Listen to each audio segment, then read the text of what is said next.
He's just a hack. He's just an absolute hack. And he gets his ass kicked by his teammates every week. It's just, it's terrible. It's just terrible. On a week that was supposed to be uneventful, we ended up having some of the craziest outcomes, the craziest games of the college football season. Week 12 was so unexpected, from Tennessee getting their doors blown off by South Carolina, of all teams, to the last late game that we just witnessed between USC and UCLA, and then the late field goal that TCU hit to keep their playoff hopes alive. Now, we're going to talk about this. Sean and I are going to dive into what happened in Week 12 in full detail, but I can't help but just react and share my thoughts on what the hell any of this means. Like, where do things go from here after the outcomes of these games? USC winning helps their case, obviously. TCU helps their case, obviously. Michigan and Ohio State, they won their games, but in a very unconvincing fashion. They were awarded some help from officiating.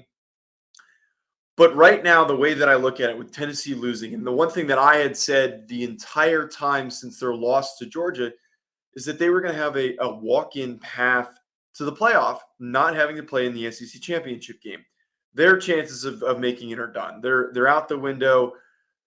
I understand that there are other two-loss teams that now join the argument, but to lose by 30 points to South Carolina, of all teams, takes you out of the conversation entirely. From there, what I think is the most likely is the winner of Ohio State and Michigan will be in the playoff, and the remaining three teams, assuming that they all win out, is going to be Georgia, TCU, and USC.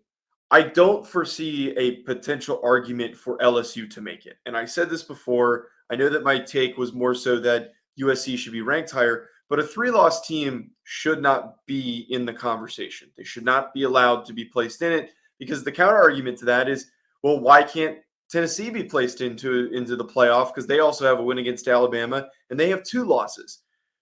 To try and convince ourselves that if a close loss for LSU is enough to put them into the playoff, I think is a very slippery slope.